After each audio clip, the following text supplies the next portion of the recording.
Magandang hapon po sa inyo lahat. Good afternoon. Pwede ko nakabati mo na katabi mo. Good afternoon. Good afternoon. Welcome here at Victory Tanawan. Dito po ay this is a place where we honor God and we make disciples. Meron po bang first time dito sa 3 p.m. service? Pwede ba pakita sa kamay? Yan. If you are first time, magpapakilala ko. My name is Jake Tan. I'm one of the volunteer preachers here at Victory Tanawan. And ako po ang makakasama mo ngayong buong hapon. Okay lang ba sa inyo? Kasi yung na-expect na guwapo. Guwapo rin naman po man ito. So tayo po yung magsama sa buong preaching ng salita ng Diyos. And today, we are still in our series entitled, sabi nga niya na ating kapatid na si Jan, What Shapes Us. Pwede pa sabi po, shape? Yung anak sa mga kayo, shape? Sabay tingin sa katabi mo. Tingnan mo yung katabi mo. Yan. Ano ba yung humuhulma dyan? Ano ba yung humuhubis dyan? O ano ba yung nagbibigay niya ng buhay sa katabi mo? Ang pag-uusapan po natin ngayon ay yung series ng What Shapes Us. Actually, I'm not talking about physical shape.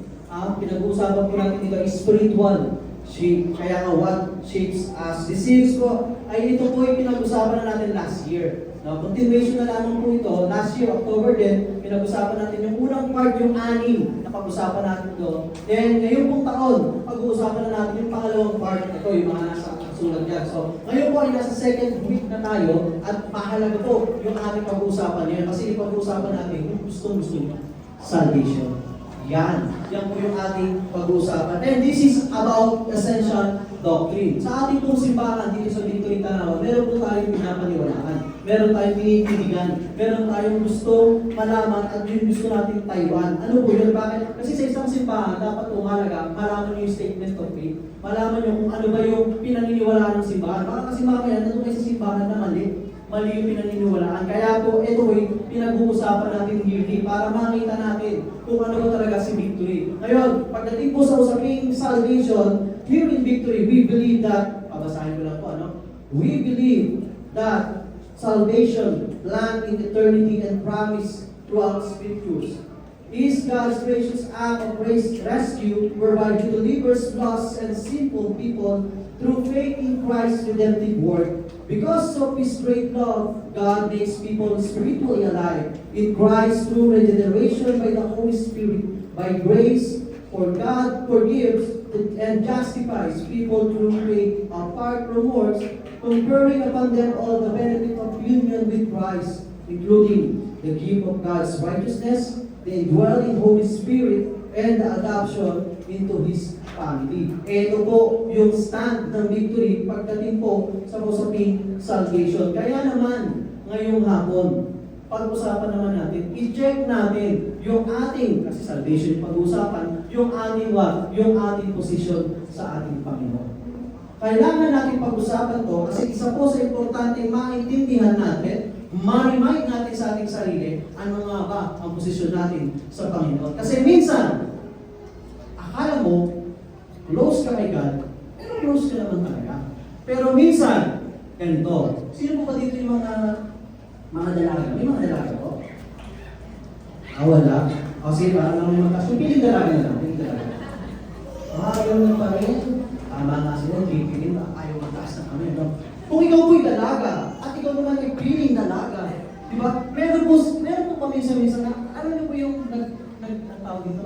Yung hindi naman nagpapansin. Yung nag-feeling close, yan. Yung feeling close, yung pag sa cellphone mo, pag check mo, nag-chat sa'yo, yung sinasabi, hello, kamusta ka? Kumain ka na ba?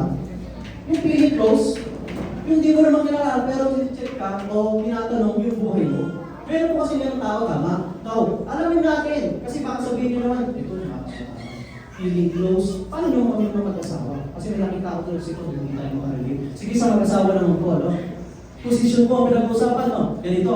Sa mga kalalakihan po, ano? Di ba, minsan nalilito tayo sa ating asawa. Kung tumatagal na natin siya kasama, dekada na tayo kasama. Parang pagpapapansin nyo, ano? Gumagawa ka naman ng tama, pero mali pa rin sa paningin niya. Sino dito na naman? Ay, hindi talaga. Wala, no? Yung tama naman yung ginagawa mo, pero mali ka pa rin sa asawa mo. Kaya ang gagawin mo, gagawa ka ng mali. Lalong mali sa asawa mo. Yung parang di mo na alam kung saan ka posisyon. Saan ba ako lulugar sa'yo, mahal? Saan ba ako lulugar sa'yo, mami. Wala akong alam kung saan ako puposisyon. Nalilito ka. Kaya nga po mahalaga, pag-usapan natin to. Ano nga ba ang posisyon natin? Kasi ganito rin tayo sa Panginoon. Sometimes, we feel na close ka kay Lord because we think yung mga religious activity relates to righteousness. Well, tama naman yan. Kaya nga lang, minsan, sumusobra. We need to understand that position determines possession. Ang ibig sabihin mo nito, kapag alam mo kung sino ka, alam mo kung ano ka, for sure, alam mo kung anong meron ka. Tama? Example, presidente. Ang presidente po, alam niya yung posisyon niya. Alam niya yung responsibility, yung obligation niya. Pero alam din niya yung possession niya. Alam din niya yung authority, yung power, kung hanggang saan yung boundary na pwede niyang gamitin o pwede niyang galawin. Same thing with us. Bakit? Kung alam mo yung posisyon mo kay Kristo, kung alam mo yung posisyon mo kay God, magagamit mo, magagawa mo yung binigay niya sa'yo, yung meron ka na nasa iyo na. Kaya lang, pag hindi mo alam yung posisyon, medyo nasasayang. Hindi naman nasasayang, pero hindi mo nga alam na meron ka palang ganon. Kasi baka mamaya, feeling mo close na close kayo ni God, ni Jesus, tapos nagkita na kayo. Darating naman po tayo, no? Magkikita na kayo. Ngayon, excited ka na makita siya. Pagkita mo sa kanya at pagkita niya sa'yo, sasabihin sa'yo ni Jesus, I never knew you. Depart from me. Even to learn. Nakakatakot. Yung akala mo, nagsisimba ka naman. Umakating ka natin ng 3 p.m., 2 p.m., nandito ka na. Pero biglang sasabihin sa inyo yun. Sasabihin sa inyo Jesus yun. Yun po yung mahirap. Kaya alamin natin, ano ba ang posisyon natin pagdating natin sa relasyon sa ating Panginoon. May papakita ko sa inyo. Sino po yung nakakalaman nito? Kung sabihin niyo pa rin alam. Alam niyo yan, tama? Alam natin kung ano yan. Nasusunod na lugar, gusali. Ano ba rin sa nasusunod na kwarto ng puyan? Medyo kinumpress ko lang. Nasusunod na lugar o kwarto. Ngayon, I want all of us. Try to imagine lang. Imagine nyo naman. Mag-cooperate naman kayo para maganda yung usapan natin, ha? Try to imagine, nandiyan ka sa loob na trap ka. Yan, na-trap ka. At walang paraan. There's no way out para makalabas ka dyan. Isa lang ang paraan, may mag-rescue sa'yo. Tama? So pag ganyan sitwasyon, ang hirap po niyan. Try to imagine, walang ibang paraan, kailangan may mag-rescue sa'yo. And you know what? This is the same position or situation na meron tayo ngayon sa ating Panginoon. This is the exact state of humanity. We are all trapped in sin. And we are unable to save ourselves. And there's a tension kapag ganyan yung sitwasyon. Imagine ba? Pag inimagine mo nandiyan ka, ano po ng problema? Kasi maaari, hindi ka naman masunog agad. Tama? Pwede kang umiwas mo yung pero ang tanong, hanggang kailan ka tatagal? Bakit? Kasi umiwas ka man agad sa apoy, masusopahin ka naman. Huli, dedo ka pa din. Same thing with us. Maaaring hindi mo naman agad maramdaman yung suffering sa hell, yung sa dagat-dagatang apoy. Pero hindi mo namamalayan, nasusuffocate ka na pala sa kasalanan na gagawa mo o meron dito sa mundo. Kaya nga mahalaga, maintindihan natin yung katotohanan sa ating posisyon sa Panginoon. We are all sinner. Pakitingnan niyo yung tabi mo. Hindi naman. Okay naman? Tama? Ang katotohanan po ay we are all separated from God because of sin. In fact, we were born in sinful world. We were born in a sinful nature. We were already born defected. We were already born broken. We are not sinners because we sin. We sin because we are sinners. We were born like that. We are all born broken. We are all born sinners. Grabe naman yung introduction natin. Parang gusto ko nang umuwi. No? Grabe, kasi yan po talaga tayo. We all fall short of the glory of God. So ating pong default destination, kapag ganyan at naiintindihan natin yan, ay hell. Papunta tayo doon sa walang katapusan paghihirap. Kaya ang tanong ko ngayong hapon, ito. Sino dito sa inyo ang sigurado ang ligtas ka? Pakitaas ang kamay. O, kayo na kayo magtaas. Kayo, taasan kayo. Isa pa nga. Yan. Di ba? Marami, no? Ngayon, kung nagtaas ka ng kamay, may sunod ako lang dyan. Ang Sunod-sunod kong tanong ito, ano ang basihan mo kung bakit mo nasabing ligtas ka na? Saan mo naman nahugot yan? Anong pinagbasihan mo? At para naman balanse dun sa mga hindi nakapagtaas ng kamay. Bakit di ka nagtaas ng kamay? Ano ang nasa isip mo? Ito yung tanong ko eh. Saan ang galing yung tanong mo na yan? Kasi, hindi ako nakapagtaas. Oo nga. Ligtas kaya nagkakaroon. Baka piling ko lang. O ligtas talaga ako. Saan ang galing yung tanong mo na yan? At sasagutin po yan ng Biblia. Hihingi po tayo ng tulong sa ating banal na Biblia para matulungan tayo ano nga ba ang kasagutan sa mga katanungan natin yan. Can I invite everyone to please stand? Ang babasahin po natin ngayon is from the book of Ephesians chapter 2 verses 8 to 10. I hope meron po tayo dalang Biblia. Meron naman po. Kahit nasa cellphone na yan or hard copy, mahalaga po may Biblia tayo. Nasa simbahan po tayo, kaya mahalaga na meron tayo. Basahin po natin, verse 8. For by grace you have been saved through faith, and this is not your own doing. It is the gift of God, not a result of works, so that no one may boast. For we are His workmanship, created in Christ Jesus for good works, which God prepared beforehand, that we should walk in them. Tayo na natin, Lord, we thank you for your word. We thank you, Lord, for your message this afternoon na ibibigay mo sa amin lahat. Lord, we pray na open mo po yung aming puso at isipan na maintindihan namin, Panginoon, ang kahalagahan pagdating sa usaping kaligtasan. Lord, bigyan mo kami ng klarong kaisipan, klarong direksyon kung para makita namin, Panginoon, ano nga ba ang posisyon namin sa relasyon namin sa iyo at ano ang iyong plano para sa amin, kaming kaligtasan. Maraming salamat, Panginoon. Holy Spirit, be with us. Guide us. Help us and lead us this afternoon. This is our prayer in Jesus' name. Amen and amen. Sige po, pwede na tayo mga po. Alright, yung binasa po natin is from the book of Ephesians. And ito po yung sulat ni Apostol San Pablo or Apostle Paul. At ang recipient po nito ay yung mga taga-Ephesus o yung mga taga-Ephesians. No? Now, kung hindi lang po mapapansin, yung binasa po natin text ay very familiar kayo. Tama ba? Actually, sikat na yung verse na to. Ginagamit to ng mga tao at nasa jeep ka man, nasa tricycle ka man, naglalakad ka, kabisa naman to. Di ba nga sa atin, life verse eh, tama ba? Bakit? Kasi nga, alam natin, itong verse na to ay magagamit natin. Paano? Sino dito yung naniniwala na itong mga verses na binasa natin, yung kanina, yung 8 to 10, ay ito po yung mga good news para sa atin. Sino po yung naniniwala? Tama, right? For by grace, you have been saved. So good news po itong ating binasang verse at ang ating pag-uusapan ngayon. Kaya lang, alam naman natin lahat na kapag tayo ay nagbabasa ng Biblia, kapag tayo ay nagbabasa ng Scripture, kailangan po aalamin natin yung context. Kasi baka mamaya, kapag nag-aaral tayo ng Biblia at tumutos lang tayo sa isang Scripture o isang text, tayo po'y maliligaw. Tayo po'y mamamali. Kaya aalamin natin yung konteksto. Paano natin ito ginagawa? Binabalikan natin yung mga naunang verses. Ano pa? Aalamin natin kung sino yung nagsasalita. Aalamin natin kung sino yung mga kinakausap. Para kanino ba yung mga mensahe ito. Now, this message or this good news, before ito sinabi ni Paul, may pinanggalingan po ito. May pinaghugutan si Paul bago dumating doon sa binasa natin. Tanong, who among you believe? In order for you to appreciate the good news, you need to know the bad news first. Dapat ba? Dapat alam mo may bad news. Kasi kaya may good news, meron bad news. Para lang mas maging, nakadikit tayo sa usapan natin. Bibigyan ko example. Magbibigay po akong good news. Ngayon, tignan natin kung ano yung pakiramdam. Ito yung good news.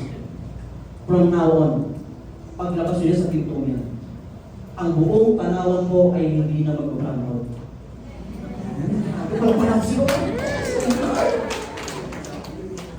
Good news, hindi. Good news. Tuwang-tuwa tayo. Good news kasi yan. Kaya lang, habang sinasabi ko kanina yun, napag-isipan mo. Teka, Santo Tomas ka pala. Okay naman, good news naman siya, pero hindi ako masyadong mapekit. Tama ba? Ibig ko sabihin, yung good news ko ay maa-appreciate mo lang. Mapapawaw ka lang kung tumukma ito doon sa bad news na meron ka. Ibig sabihin, kung apektado ka doon sa good news, ngayon aalamin natin. Kasi yung good news na binasa natin, apektado tayo doon sa bad news na. Ano ba yung values? Saan ba hinubog ni Paul? Itong sinasabi niya. Puntahan na po natin. Ready po ba kayo? Kapit po kayo kasi mahirap po itong usapan. Kaligtasan ito eh. Unahin na natin, verse 1. Ito ang sabi ni Paul. We are all dead. And you were dead. Pakitignan ko yung katabi mo. Hindi naman mukhang magkay. Grabe naman pambalit. Hindi naman kami bangkay. Hindi, hapon eh, tama? We are all dead. Pag sinabi kong dead, it is something na hindi nag-exist. Inactive, inannihilated, wala nang buhay, wala nang gamit, wala nang pag-asa. Yan po yung dead. At alam natin yan. Ngayon, ganito po, no? But seriously, si Paul po, nung sinabi niya na, we are all dead, ang tanong, saan ang galing yun? Yung kinakausap ni Paul that time, yung mga tao ay humihinga, gumagalaw, nag-e-exist, active. And at the same time, sa panahon ngayon, habang inaaral natin ito, habang binabasa natin ito, humihinga tayo, active tayo, nagtatrabaho, nag-negosyo. Pero bakit sinabi ni Paul na tayo daw ay patay? Ano ba ang ibig sabihin ni Paul? Yung word na dead po yan, ang ibig sabihin niyan ay necros. Pakasabi nga po ng malakas, necros. Yan ay necros na yan, hindi ko lang alam kung occidental or oriental. Pero necros, hindi ko na lang yung sige. Okay lang naman yan. Sa bahay na lang. Necros. Ang ibig sabihin po ng necros, dito po natin kinuha yung salitang necrology. Yung necrology po, ito po yung nag-release ng mga dead people. So, sa mga patay. Ngayon, yung necros po, ibig sabihin yan, separation. No? Paghiwalay o hiwalay. Alright? Ganito siya. Ikaw ngayon, halimbawa, nandito ka ngayon, or baka nga, nandito ka. Kasi ikaw yung tao na piling mo, ang dami mong problema sa buhay. Na yung problema mo, wala nang katapusan. Paulit-ulit na lang, kaya ang paraan mo na lang para makaligtas dun sa problema na yun ay magpakamatay. Sino dito yung gano'n? Siyempre wala, huwag mo tataas yun. Pero gusto mo magpakamatay. Well, tama naman po. May separation sa problema pag nagpakamatay ka, tama? Well, yung sinasabi na iba, pag namatay ako, para mawala na itong problema na ito. Magpakamatay na. Tama naman, mawala talaga. Pero, huwag mong kakalimutan. May pupuntahan ka. At yung pupuntahan mo, ang saklap lang kasi yun yung mas malaking problema. Bakit? Bakit ito sinabi? Because we will live somewhere. Because we are eternal being. There is a life after death. Now, there are 3 types of death. Ano ito? Para lang mas masawayan natin. Una, ito yung alam natin. Ito yung familiar tayo. Physical death. Humihinga ka, buhay ka. Hindi ka na humihinga, patay ka. Pakitignan mo rin yung katabi mo. Pakihingahan. Patay. Pag humihinga ka, gumagalaw ka, nasasaktan ka, buhay ka. Tama? Yan po yung alam natin death. Pero, yung sinasabi ni Paul dito, yung sinasabi niya sa atin sa Ephesians, hindi po yun. Ito yung sinasabi niya. Spiritual death. Spiritual death. Ano itong spiritual death na to? Ito po yung spiritually separated from God. Spiritually separated from God. At yung pangatlo, ano? Ito yung, I hope you pray na hindi tayo dumating dito. No? Ipagdasal po natin ito, ipaglaban natin ito na hindi tayo dumating dito sa kamatayan ito. Ano ito? Eternal death. A eternal separation from God. Pero sa ating mundo ulit, dito siguro sa mga nakaupo sa atin, no? Maybe some of us were once spiritually separated from God. Nanggaling na tayo doon. For some of us, maybe ikaw naman, yung current situation mo, yung ngayon pinalalagyan mo, habang nakaupo ka dyan, baka hindi mo na mamalayan, ikaw pala yung separated from God or spiritually dead. Kasi ganito, no? Yung sinasabi ni Paul dito, maybe, yung pangalawa, yung spiritual death, ikaw ay nandito, nakaupo, may pamilya, may negosyo, may trabaho, may sasakyan. Ay, okay naman, di ba? Masaya ka naman. Pero bakit hindi mo na mamalaya? Spiritually dead. O ikaw po ay, yung kaluluwa mo ay patay. Now, paano ba natin malalaman? Anong pwede natin pagbasingan para masabi natin na yung spiritual natin ay patay? Ganito. Sino dito yung pag nakakagawa ka ng kasalanan? Yung ginawa mo na yung ballpen dyan sa labas, tapos pag uwi, parang ang bigat-bigat ng pakiramdam. Pero hindi ba gano'n? Yung pag nakagawa ka sa lahat, ang bigat-bigat. Meron? Wala dito tayo. Sino dito yung pagka nakagawa kong maliit na kasalanan ng Panginoon? Grabe na, kasalanan ng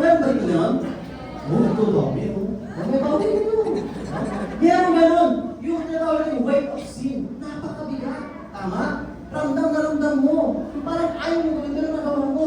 Ngayon, ito, ganito. May patay. Yung patay, lagyan na natin ng pinakamabigat na simento, 500 pounds, idagdag ko niyan. Tanong, masasaktan? Hindi. Apektado? Hindi. Hindi. Anong ibig sabihin? Ito yung point. Kapag ikaw gumagawa ka ng kasalanan, paulit-ulit mo ginagawa yung kasalanan, at hindi ka apektado, yun din. So, ano tingin niyo? Kapag ikaw may nagagawa kang kasalanan, na kung saan yung kasalanan na yun ay alam mo mali, alam mo hindi dapat ginagawa, pero nagagawa mo siya, tapos hindi ka affected, you're dead. You're dead. Alam niyo po, no? Nanloko ka ng kapwa. Nanloko ka ng asawa. Nanira ka ng pamilya. Nangupit ka sa magulang mo. Pero okay lang. At wala namang pakiramdam. Spiritually. Yun po yung sinasabi natin. Spiritual. Sabi ko sa Revelation chapter 3 verse 1, I know your words. You have the reputation. Pakasabi na po reputation. Of being alive, but you are dead. Sabi ni Lord, kilala kita. Ikaw na naka-black. Ikaw na naka-blue. At ikaw na naka-red. Kilala kita. Alam mo galawan mo. Panilang post ko sa Facebook. Scripture. Blessed life. God bless. Jesus. Team Jesus. Panilang post mo. Ayos naman siya. Maganda naman siya. At yun naman yung dapat talaga natin ginagawa. You have all the reputation of being alive. But if you are living in sin, you're dead. Pakitignan mo yung katabi mo. Masanay na kayo, ganun tayo kayo dito. Pakitignan, pakitignan! Pakisabi, hindi ikaw yun. Pakisabi, ako yun. Ikaw pala yung patay. Hindi pala siya. So tayo pala yun. Actually, lahat po tayo. You know what? Maaaring laging every Sunday nandito ka, pumupunta ka.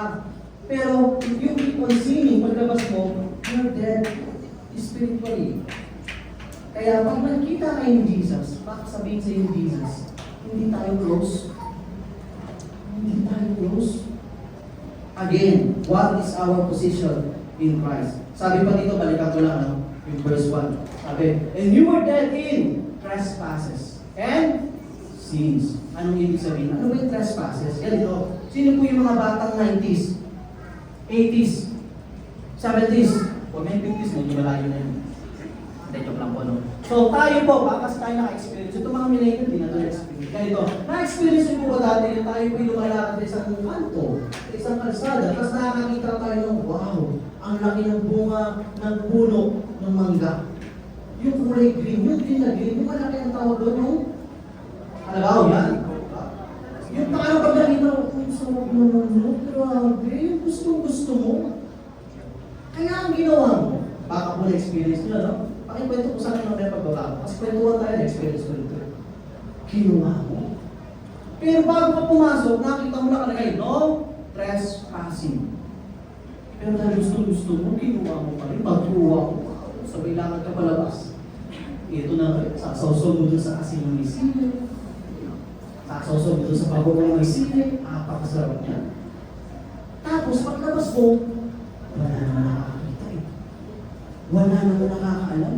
May nakalagay na no trespassing, pero walang tao, walang nakakaalam.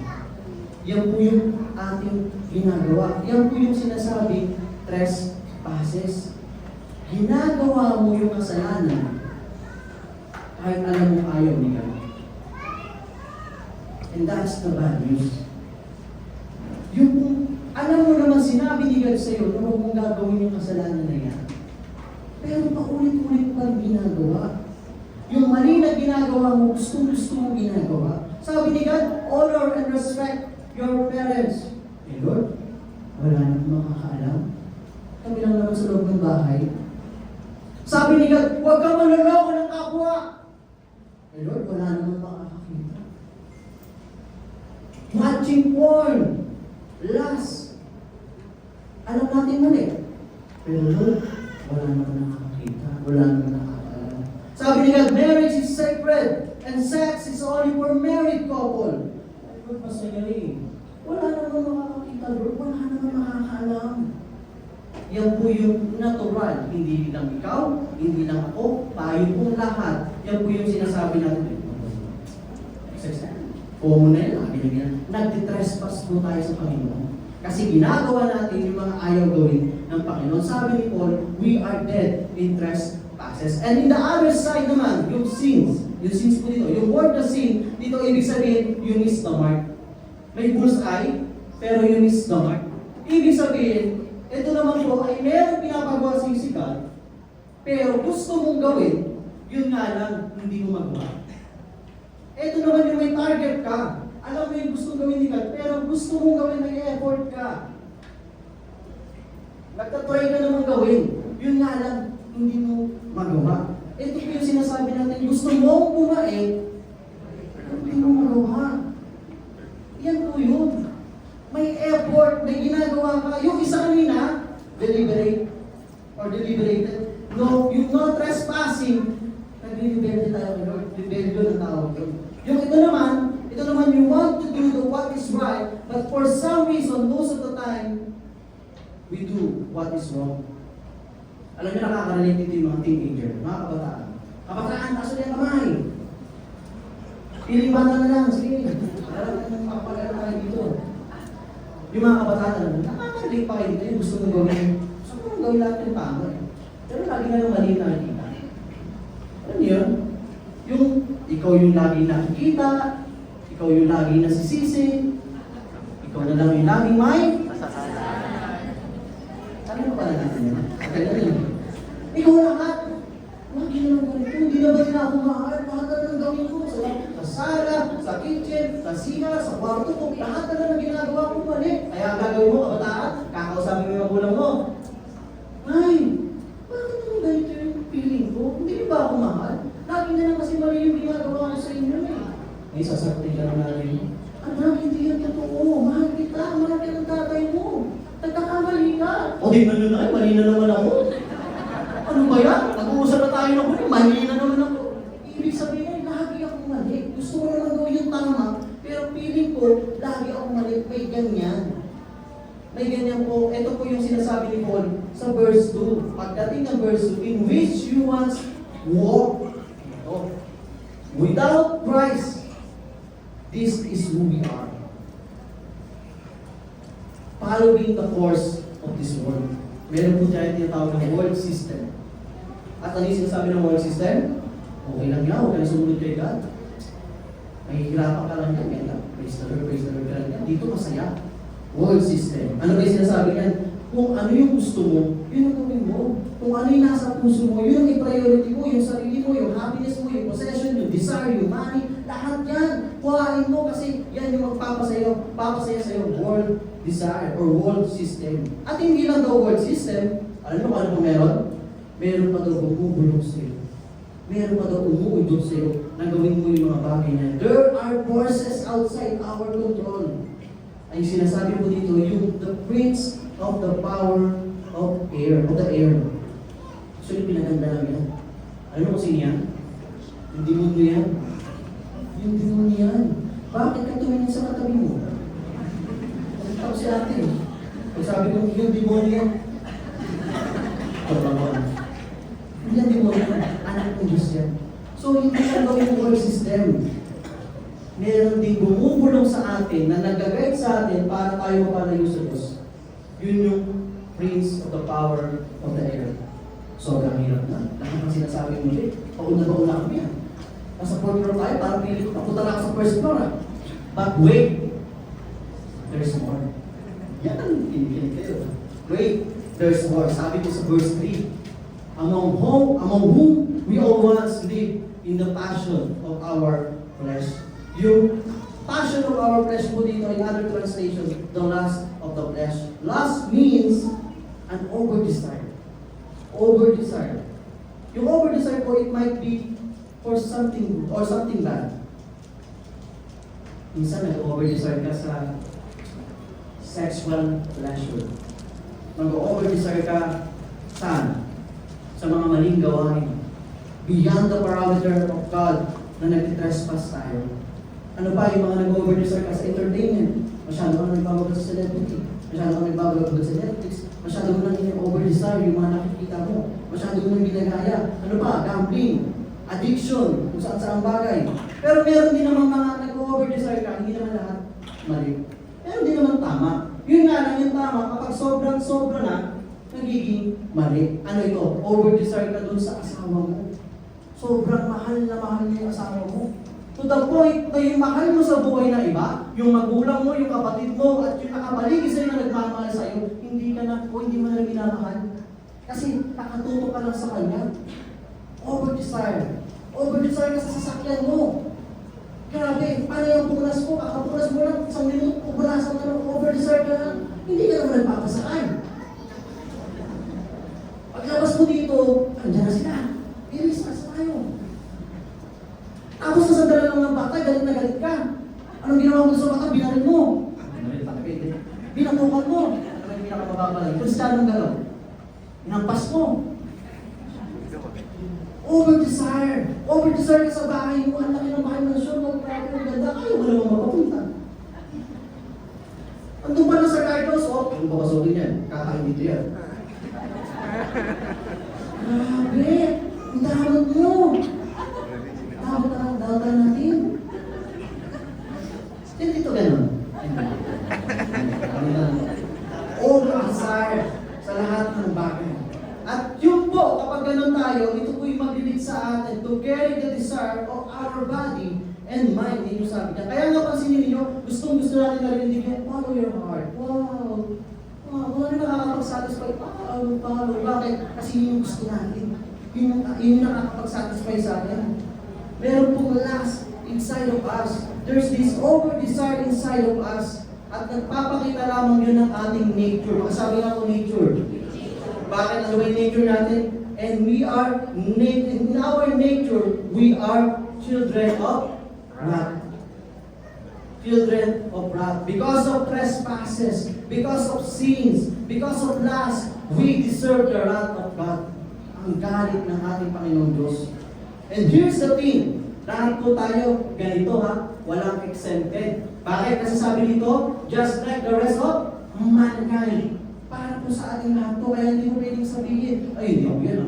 Oo, hindi. Walang exempted dito, lahat po ay, lagi ako nagsiservice ha, every 3 p.m. Minsan nga, matin pa ako ng morning eh. Tapos nandito rin pa ako. Oo, hindi ako nalilate. Ay hindi po. Hindi natin pwedeng sabihin, alam mo, kada service, kada preaching, pinipilit kita kanila sa akin. Hindi nga ako pumibigit. Itong katabi ko, tulog naman eh. Pakinig nyo nga. Gising naman, gising. No? Grabe parang wala pong exempted. Lahat po tayo. Tayo ay nasa isang bangka. Tayo po ay lahat makasalanan. Hindi po natin pwedeng sabihin na iba yung kondisyon mo kasi pare-parehas tayo ng kondisyon. Maaaring magkaiba ng konti. Sino dito yung familiar ka sa soft drinks? Nakita mo yung soft drinks? Oo naman. Gusto mo na yung babasagin niya sa soft drinks? Kasi alam mo yung mga ano na yun, parang bata doon. Pero kung may babasagin may dala kang case, tama? Tapos tatakbo ka. Nadulas ka. Pag dulas mo, basag. Ang dalawang isa lang mabasag? Hindi. Lahat yan basag. Tama? Ganun po tayo. We are all broken. Broken. Siguro dagdagan na sa akin. Ang nagsasalita ka na kasamaan ko. Pero yun po yung totoo eh. Kasamaan niyo po at kasamaan ko. Lahat tayo masasama. Lahat tayo may kasalanan. Yung iba nga lang nag-aakalang wala silang sana. Eh, kilala kayo naman. Yung nag-aakalang wala silang sana. Ang tanong ko, yung mga taong ito, ano ba sana? Ang tato lang. Huwag niyo mo tingnan si Jose, ano? Ginamit ko lang siya. Pero tingnan niyo yung nakasulat ang taong walang sana. Sino kayo ng mga taong po na nagsasabing wala silang sana? Alam niyo ako, pakiramdam ko lang to, pakiramdam ko lang. Ito po yung mga taong malamang walang supa.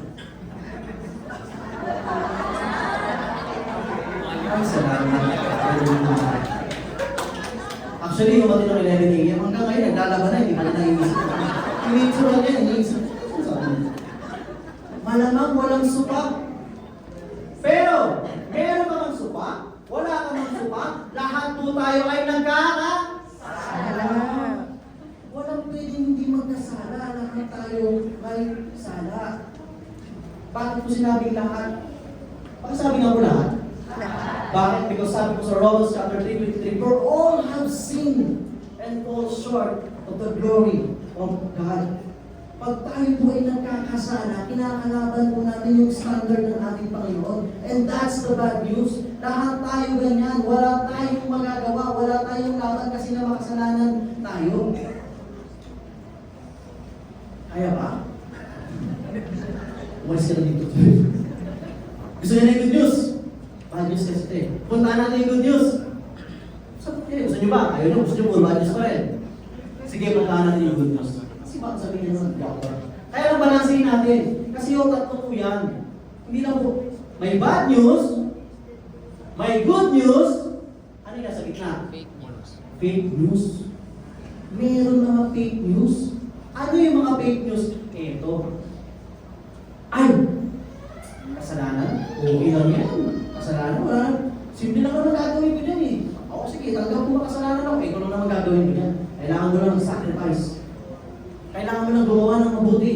Kailangan mo lang tumulong sa kapwa. Kailangan mo lang kumain ng service every Sunday. Kung kulang pa, sumatin ka pa everyday. Kailangan mo lang gawin yan. Good works. Tama? Gumagawa tayo ng mga bagay na tingin natin yun yung paraan. Para ano? Para maging balanse. Gusto natin balanse. Kasi yung sin, lubog na lubog talaga tayo. Mababa kasi napatay tayo. Pero dahil sa mga gusto mong gawin, ito, kailangan mo itong gawin para maging balanse. Pero sabi ni Lord, hindi yan ang paraan. Hindi yan totoo. Ang tawag dyan, fake news. Walang magagawa yan. Yung ginagawa mo na yan, kung yan ang nasa isip mo. Ganyan tayo. Feeling natin, mahal na mahal naman tayo ni God, okay lang naman magkasama. Tama? Banggitin ko na rin. Kasi hindi ko na banggit kanina. Dalawa po yan yung fake news. Ito yung una. Yung babalansin mo. Yung isang fake news, ito. Okay, satisfied naman ako sa ginawa ni Jesus Christ sa cross. Na-save naman ako. Okay ako dyan. Yun nga lang, so sobrang sapat na sapat sa iyo yun, ang feeling mo ngayon kahit magkasala ka, nang tuloy-tuloy, okay lang yan. Sa uli naman, makatawanin naman ako ni God. Sino titingin ganun? Yan sinasabi niya. Wala naman. Yung, sige, magkasala, sagad-sagad na to. Sige, magkasala tayo kasi sa uli. We're sorry. Okay na, tatawanin na. Kasi alam ko, forgiving God siya eh. Tama? Alam niyo po sa totoo lang, okay naman din siya. Kaya fake news po yan. Kasi loving God siya, gracious siya, but at the same time, just God siya. Just God, ibig sabihin, lahat ng ginagawa natin dito sa mundong ibabaw, meron niyang consequence. Hindi lang sa lupa. Pagdating din sa, hindi ka makakarating doon. Ito ka pala. Problema na. Ganun po tayo. Ganun yung ating tatayuan nung tayo po ay mga makakasalanan. Nung tayo po ay wala pang relasyon sa ating Panginoon. Ngayon, hinga na tayo. Good news. Dito ako excited. Dito po talaga ako excited. Bakit? Puntahan natin. Pero bago natin puntahan, always remember, we are relationally dead to God because of our sin. We are relationally dead to God because of our sin. Paul continued to say, yes, we are dead. Yes, we are children of wrath. We are the sons of disobedience. There's something in our internal being that influence us to do yung mga bagay na nakakasama at hindi gusto ng Panginoon. We are relationally dead to God because of sin. But this is the good news. Ang ganda lang ng transition ni Paul. Pagdating po kasi sa verse 4, ang ganda ng pasok niya. May excite ka bakit? Ang sabi po ni Paul sa verse 4, ready na kayo? Sabi niya, but God. Pwede ba sabi, but God? But God. But God. Yan po yung entrada. Yan yung bunga ni Paul sa verse 4. But God. Ang tindi nito, bakit? Kasi, yes, we are relationally dead to God because of sin. But God do something.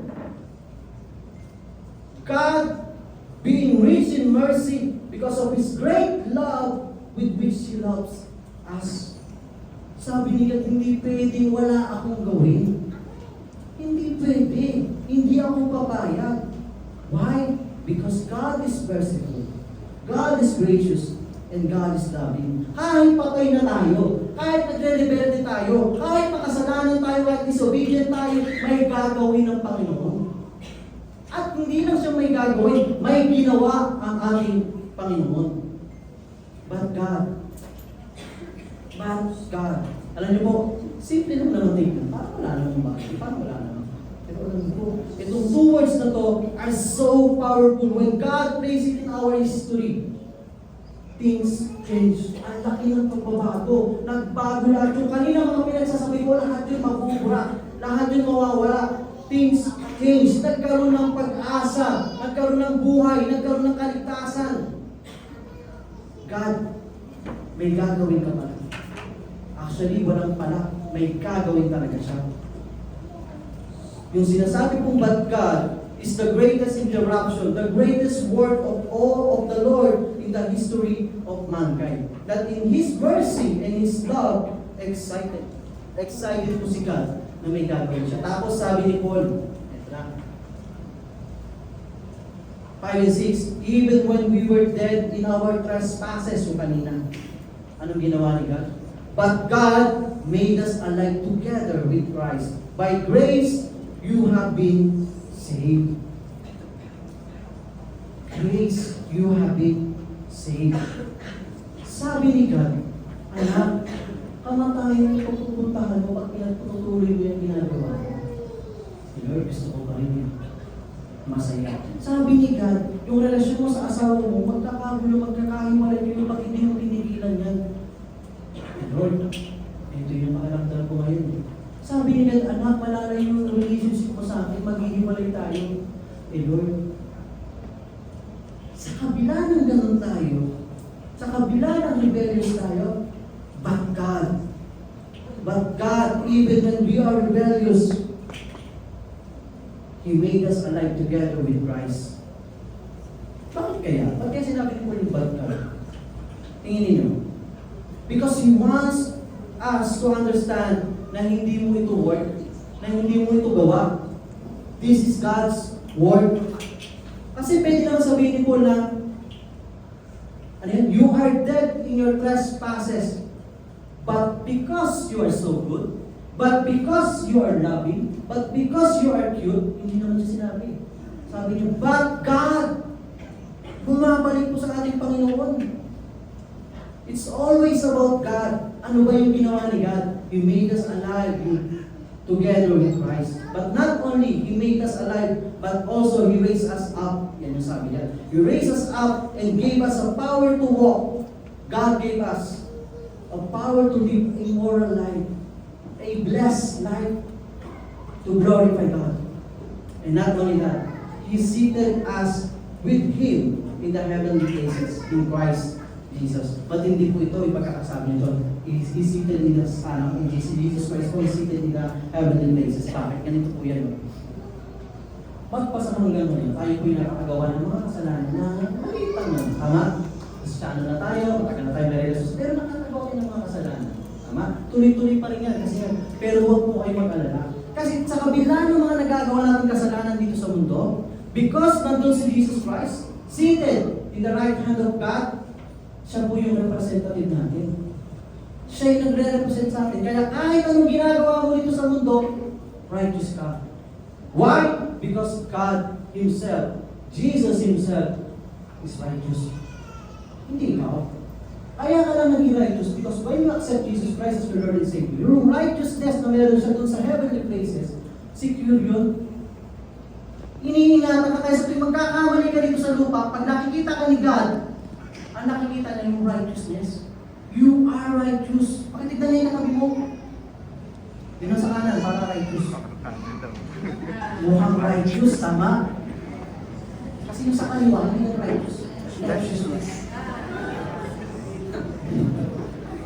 Righteous! Para na malaman ko, sino po mga righteous dito? Pakita sa mga. Lord, pakipicture ako yan. Mga tumanggap na righteous. Alam niyo, ito lang po yung masakit. Reality. Dito sa church. Kapag tinatanong tayo righteous ka ba? Nahihirapan tayo magtaas. Nahihirapan tayo sumunod ng mga. Bakit? Kasi po, ang pinagbabasihan natin yung ating sarili.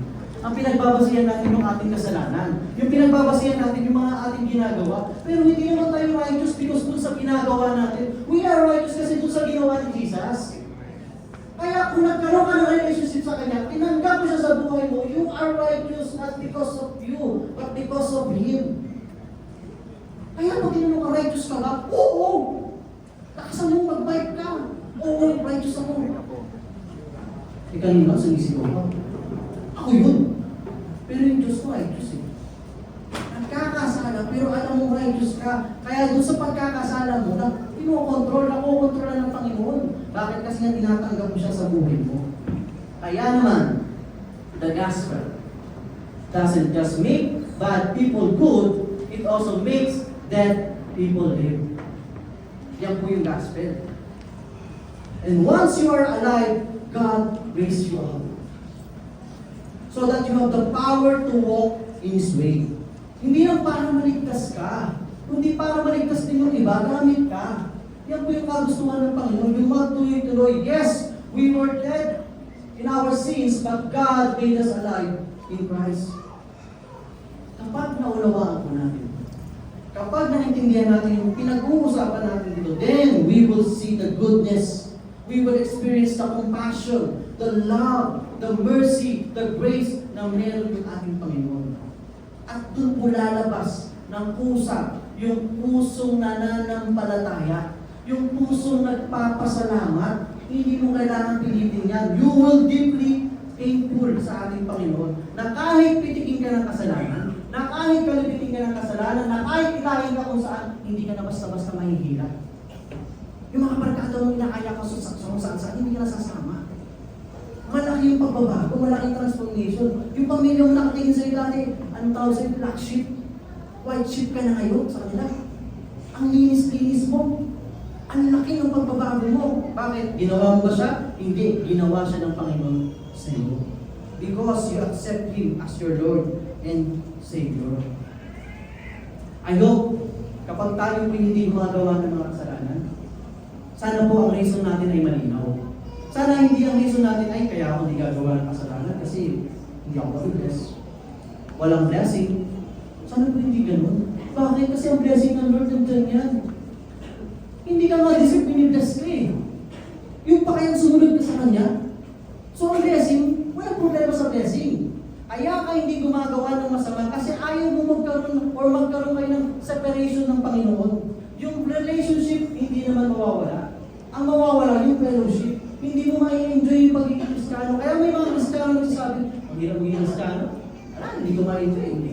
Kasi nga yung relationship mo, hindi ganun ka, yung position mo. Hindi mo alam kung ano yung position mo kay Christ.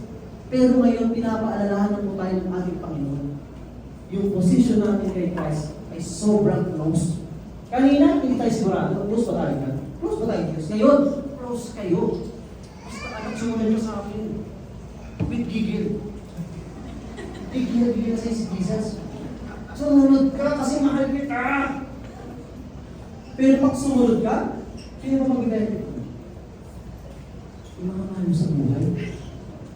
Yung mga pinapanalangin mo. Yung mga taong umaasa sa'yo. Hindi dahil magaling ka, matalino ka, makabilidad ka, kundi dahil may relasyon ka sa Panginoon. At malaki po yung nagagawa yan. Yes, you and I were dead, but now we are alive in Christ. So please stop acting as if we were dead or as if you are dead. Hindi ka napatay. Kanina lang yun. Buhay ka na ngayon. Buhay na tayo. Pag sabi ka sa akin, buhay ka na. Hindi buhay ka pa. Sabi ko, buhay ka na. Sabi ko sa buhay ka pa. Hindi, buhay ka na. Yun na po yung katayuan natin ngayon. Sabi sa verse 7, tuloy ko lang. So that in the coming ages, He might show the immeasurable riches of His grace in kindness toward us in Christ Jesus. Grabe ito. Grabe yung sinasabi ito. In heaven, we will enjoy the goodness and the kindness of God in full measure. Dito pa nga lang, naiiyak ka na eh. Dito pa lang lumulohod ka na sa blessing na natatanggap mo sa Diyos. What if pag nandun ka pa? Mararamdaman mo yung full access mo doon. Mararamdaman mo yung sinasabing lumalakad ka sa ginto.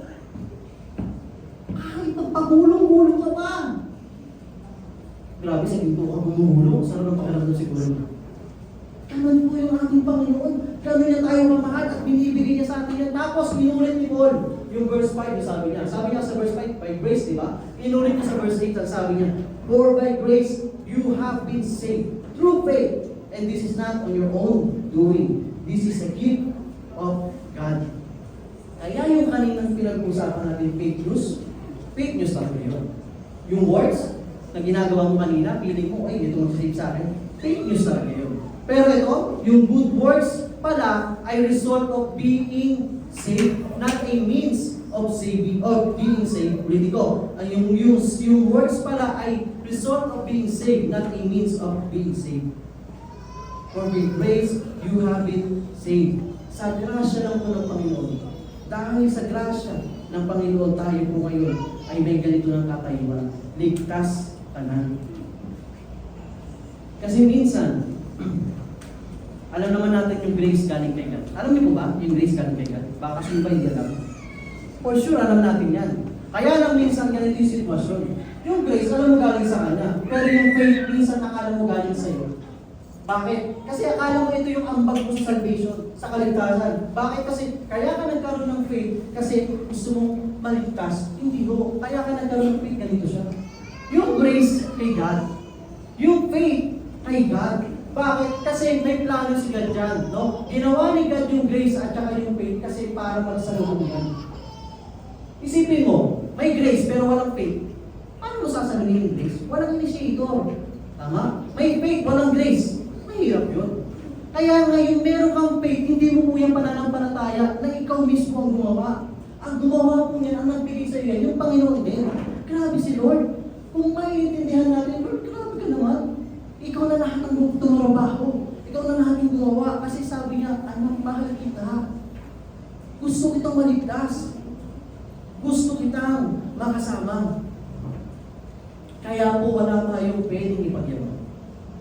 Pagsabi sa tabi ko, mayabang. Ako lang. Wala dapat mayabang. Bakit? Kasi wala tayong naiambag sa salvation. Meron, isa lang. Ano yun? Kasalanan. Ayun lang po yung ating participation. Kasalanan. So please, if you see people sa labas na broken, always remember na nanggaling ka din doon. Naging broken ka din. Kaya isa kasi, buti na lang, hindi ako ganun. Ay nako, hindi ako ganyan. Huwag po natin gawin yun.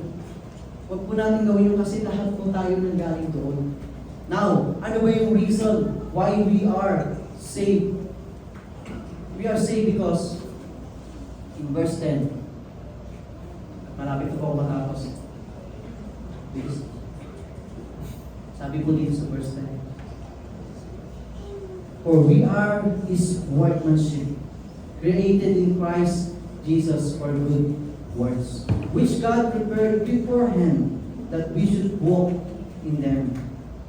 As a result, because of grace through faith, now, yung good works matter. Yung kaninang good works na pinipilit mong gawin, hindi siya nagmamatter. Wala siyang value. Wala siyang value. Pero ngayon, because of faith na meron ka, at because of grace na meron si God, may value yung good works na ginagawa mo. Kaya kung tayo nagsiserve sa Panginoon, nahihirapan ka, ang dami mong problema sa buhay, pero patuloy ka nagsiserve kay God, your labor is not in vain. Tuloy mo lang. Tuloy mo lang yung ginagawa mo kasi nagmamatter yan. Hindi mo na mapigilan yung good works. Kanina pilit yun eh. Ginagawa mo siya kasi gusto mo mabalanse. Pero ngayon hindi na. Yung good works na yung kusang lumalabas sa'yo. Nandito ka na sa point na you want to serve God. You want to serve people. You want to serve your spouse. You want to serve your kids na dati hindi mo naman ginagawa. Pero ngayon lahat yung gusto mo nang gawin. Kaya na nagtataka ka minsan, di ba? Pag-uwi mo. Hindi naman ako yun ah. Dati hindi naman ako gano'n. Dati pa pumupunta ako sa church. Kaya ako eh. Pag naglalakad nga ako, yung mamamansin eh. Gusto ko, palapansin ako lagi. Pero ngayon, pagpasok ko, nasa elevator pa lang ako. Hi! Kamusta my bro, sis, kamusta kayo dyan? Papansin ka na. Ay, hindi. Friendly ka na. Tapos dati yung upuan, meron kang favorite na upuan, kapag may naupo doon, pinapakita mo ng pangit. Tatabihan mo, tapos kung ano lang papapansin mo kasi ikaw yun ako. Pero ngayon hindi na. Pinauupuan pa sa iba. Sige, upo ka na dito ka. Tatayo na lang ako. Doon ako sa stage tatayo. Mami, sa stage mo na gusto. Dati gusto mo nasa likod ka lang, pero ngayon gusto mo nasa harap ka. Bakit? Makapal mukha mo? Hindi! Dahil alam mo, yung nagmamahal sa'yo, yung nagligtas sa'yo, may value ka. Kaya nga nandun ka. Kung maiintindihan lang po natin yung ginawa ng ating Diyos sa atin, yung grasya ng Panginoon na binigay sa atin, maiintindihan din natin na Lord, salamat. Maraming salamat. You are now secured sa pagmamahal ng Panginoon. Na kahit gusto mo lang ibigay buhay mo eh. Dati pag tinanong ka, gusto mo na bang mamatay? Ayoko. Ayoko mamatay. Pero ngayon, pag tinanong ka, ready ka bang mamatay? I'm ready and I'm available. Available ka ba? Talagang, meron kang something sa puso mo. Meron kang something sa isip mo, sa buhay mo, talagang confident ka. Bakit? Ligtas ako. Naintindihan ko yung salvation. Naintindihan ko yung regalo ng Panginoon. Kaya, eto po isa. Tayo po, ano? Bago ka naging Kristiyano, unang-una, balikan mo po, ano ba yung objective mo? Bakit ka lumapit sa Panginoon? Bukod sa gusto mo matulungan ka na. Di ba salvation? Di ba gusto mo maligtas? Pero pansinin mo, ngayong matagal ka na sa Panginoon, nakakalimutan mo na yung sabi sa salvation. Hindi na pumapasok sa isip yan. Ang ginagawa mo ngayon, nagme-make disciple ka. Nagsiserve ka kay Lord. Bakit? Kasi nakita mo na yung purpose mo. Tapos alam mo na, confident ka na, na-save ka na. Kaya hindi mo na masyadong pinapansin yung salvation. I'm not talking na hindi mahalaga. Napakahalaga. Kaya lang hindi naman talaga yung main purpose mo. Mayroong plano yung Panginoon dito sa lupa. Habang nandito ka, gagamitin ka niya. Paano? Ang daming upuan na bakante. Yung isang upuan dyan available para sa mahal mo sa buhay. Yung isang upuan dyan para sa nanay mo na hindi mo pa nadadala sa Diyos. Sa kapatid mo na nangangailangan ng salita ng Diyos. Sa kaibigan mo na napapaliwala.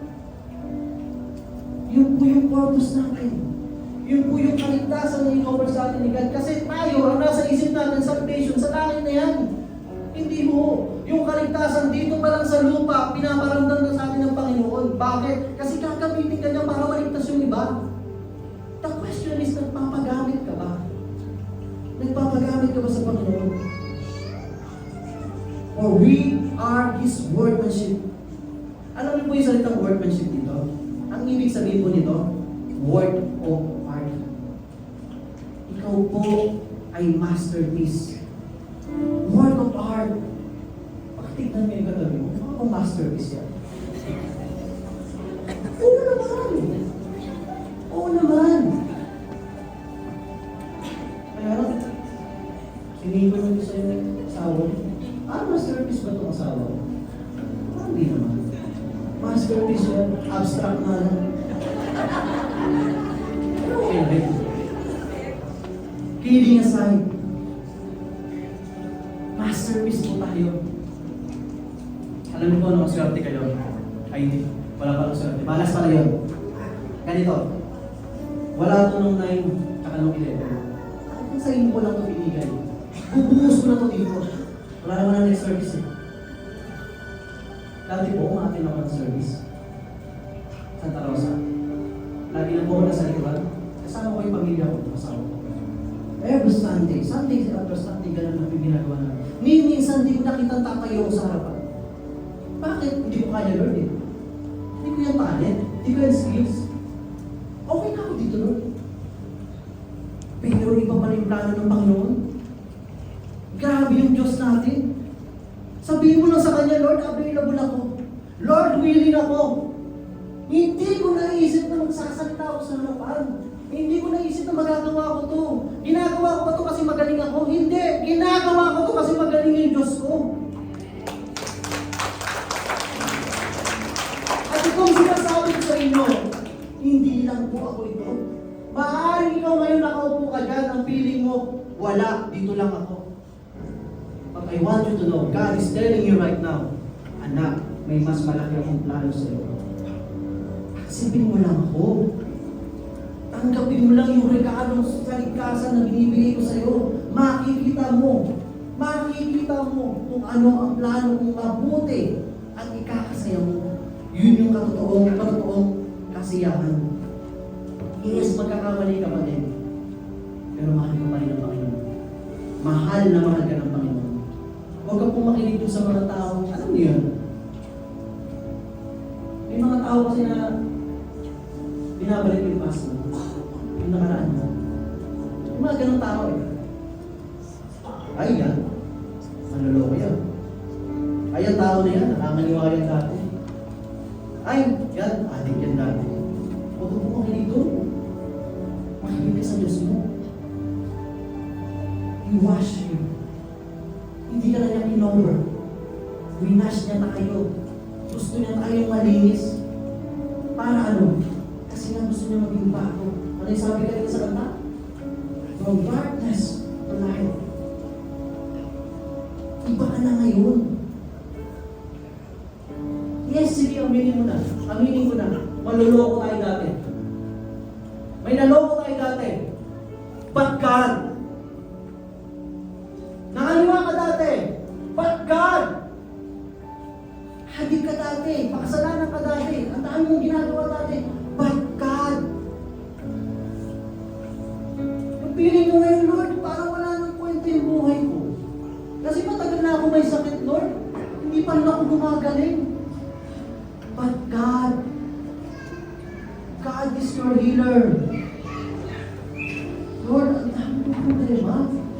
Lord, bakit ganito? Hindi ako maalala pa sa utang na to. Lubog na ako sa utang. But God is our provider. At hindi na siya mag-overweight sa'yo. Bibigyan ka pa niya ng wisdom. Wisdom na para makalaya ka sa pinagkakautangan mo. At wisdom para mawala na yung pagkutang mo.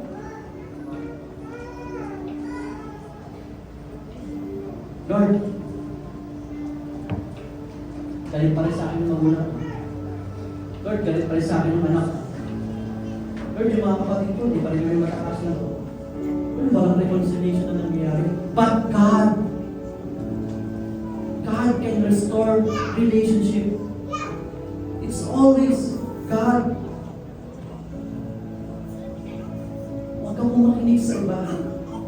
We are a workmanship.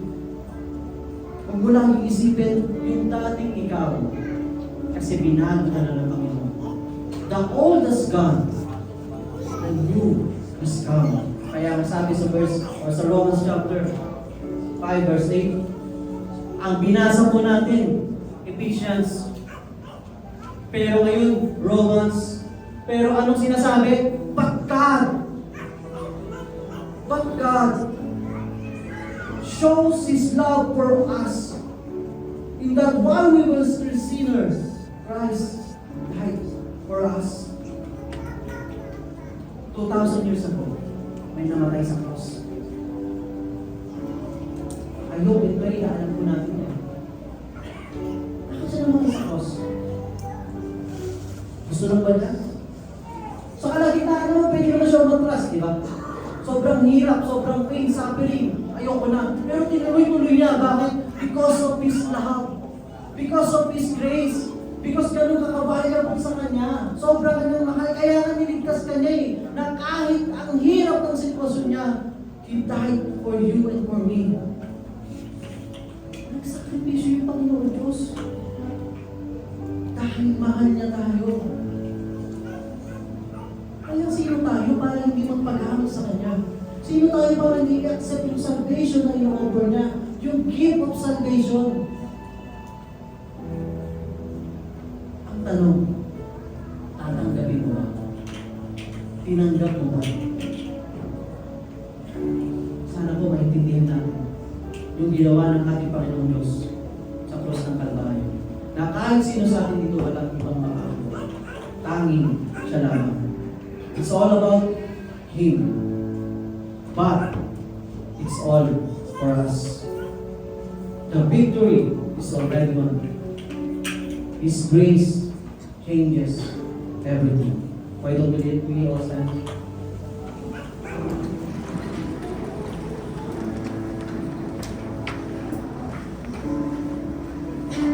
Father, we want to thank you, Lord. Lord, we want to thank you this afternoon. Thank you, Lord. We come here, Lord, with all the battles, with all the pain, suffering, na meron kami, with all the challenges na meron kami sa labas. But Lord, pumunta rin kami dito with all confidence, with all your goodness, your faithfulness, and your love na dala namin. Because we know, Lord, that we already have the victory. Because we already won the victory. We have, Lord, we now have freedom. Maraming salamat, Panginoon, sa mensahe mong kaligtasan. Sa regalo mong kaligtasan. Maraming salamat, Panginoon, na hindi ka namimili, kundi lahat ng iyong mga anak gusto mong maligtas. Ano ba man yung aming pinagdadaanan, ano ba man ang aming ginawang kasalanan, ang kaligtasan mo ay para sa lahat. Maraming salamat, Panginoon. Habang tinatanggap namin yung mga binigay mo sa amin, wala kami ibang pinagawin. Kundi masalamatan ka. Kundi kantahan ka, Panginoon, awitan ka na ng nagaling sa puso. Lord, hindi ko iisipin kung sino yung nasa kabila, hindi isipin kung anong ginagawa namin, Lord. Iisipin mo, Panginoon, you are being. Nakatingin ka sa amin, Panginoon. At tinatanggap mo ngayon yung kaligtasan at yung pagmamahal. Thank you, God. Thank you, Jesus. Why don't we worship God?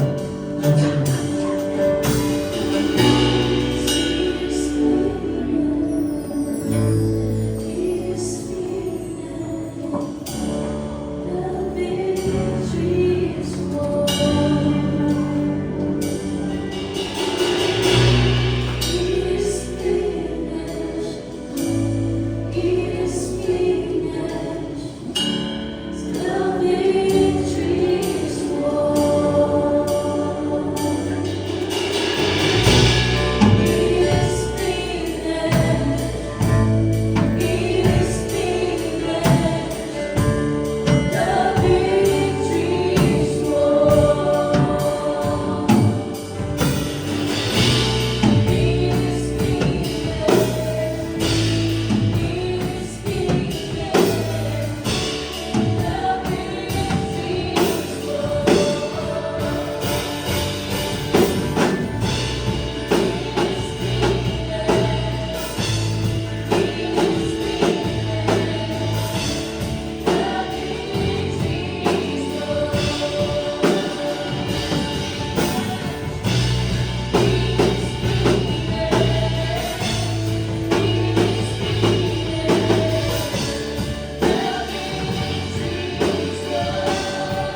You know what? Salvation is free from God. Ito ay para sa iyo, para sa akin, para sa ating lahat. Pero ito pong kaligtasan na ito na binibigay ng Panginoon, mararanasan mo lamang kung siya'y tatanggapin mo sa iyong buhay. Kung siya'y kaya mo maging hari ng iyong buhay. That's why if you are here this afternoon, at hindi mo pa ito nagawa, at nandito ka ngayon, na-remind ka, inaalalahanan ka ng Panginoon na gusto ka niyang makasama, gusto ka niyang bigyan ng bagong pag-asa, bagong buhay, at gusto niya bigay sa iyo yung kaligtasan. If you are that person, with all eyes closed at lahat ko na kayo, hindi mo itaas yung kamay mo. Itaas mo yung kamay mo, at huwag mong isipin yung mga nasa tabi mo. Isipin mo, Lord, ito yung oras. Ibibigay ko sa iyo yung oras ko na ito, Panginoon. Focus na ako sa iyo. Thank you. Thank you mo sa inyong mga kamay. At kung ikaw po'y nagtaas ng kamay, maaari mo bang ulitin yung itong panalangin na sasabihin mo? Panginoon Diyos, ako po'y nagpapasalamat na kahit ako'y taong hindi deserve makatanggap ng anuman sa iyo. Dahil Panginoon, ako yung taong umaamin, ako'y makasalanan niya. Panginoon, naramdaman ko, nalaman ko, na mahal mo pa rin ako. Panginoon, inaamin ko, na ako'y malayo sa iyo. Inaamin ko, Panginoon, hindi ako sumusunod sa iyo. Pero sa mga oras na ito, Panginoon, tinatanggap kita ngayon sa buhay ko. Gusto kong sabihin, Panginoon, sa iyo, na ikaw na yung maghahari sa buhay ko. Gusto kong sabihin sa iyo, Panginoon, na ikaw na po ang magpatakbo ng buhay ko kasi hindi ko kaya, Panginoon. Lord, right now, I accept you as my Lord and Savior. I accept you as my King, as my Lord. Ikaw po yung mamuna sa akin. At dalhin mo po ako ng Panginoon sa plano mo, kaligtasan at plano mo sa aking buhay. Maraming salamat. Maraming salamat, Panginoon. Thank you, Lord. In Jesus' name. In Jesus' name. Isa pa po, meron pa tayong isang pananalangin na group of people. Maybe you are here right now naman. Na ikaw naman ay may relasyon na sa Panginoon. Matagal ka nang may relasyon sa Panginoon. Kaya nung dumating ka sa pagsubok, dumating ka sa experience ng buhay mo na napalayo ka sa Panginoon. At ngayon nandito ka ngayon sa mga oras na puro kasalanan, puro kahirapan, at puro malayo sa Panginoon yung mga ginagawa mo. If you are that person, hindi ko na po ipapataas ang Panginoon. Iyuko mo lang yung ulo. Bigit mo yung mga mo. Sabay tayo manalangin. Lord, naranasan ko, Panginoon, yung kaligtasan ng Biblia. Naranasan ko, Panginoon, yung pagmamahal mo. Naranasan ko, Panginoon, yung mga plano mo sa akin. Pero Lord, dumating yung oras, Lord, na nawala ako sa iyo. Lord, dumating yung oras na tumingin ako sa paligid ko. Dumating yung oras na nasaktan ako. Dumating yung oras na feeling ko, Lord, hindi mo ako mahal. Feeling ko, Lord, hindi mo ako pinili. But God wants you to know right now. In Ephesians chapter 1, verse 4, even before the foundation of the world, you are chosen. Pinili ka ng Panginoon. Pinili tayo ng Panginoon. At yan po yung iyong isipin. Maaaring sinasabi mo ngayon sa sitwasyon mo, Lord, malayo na ako eh. Matanda na ako eh. Pero anak, may plano ko sa iyo eh. Anak, ginamit kita noon, gagamitin kita ngayon. Kung paano ako naging faithful sa iyo noon, ganun pa rin ako ma-faithful sa iyo ngayon. Kung ano yung blessing na narinisip mo noon, narinisip ko rin ngayon. Higit pa sa'yo na akala mo. Kaya anak, bumalik ka sa akin. Dahil nandito ako nag-aaray sa iyo. Magpagamit ka sa akin kasi marami pang tao na nangangailangan ng buhay mo. Na maging testimony ka sa kanila at magbabago din yung buhay nila. That's why, Lord, right now,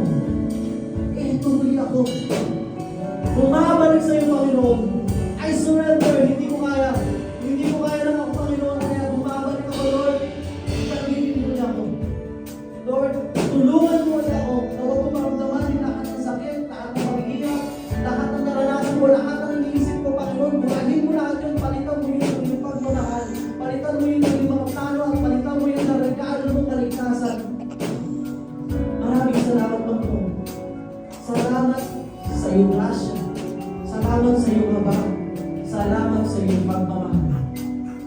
Thank you, Lord. In Jesus' name. In Jesus' name. Amen.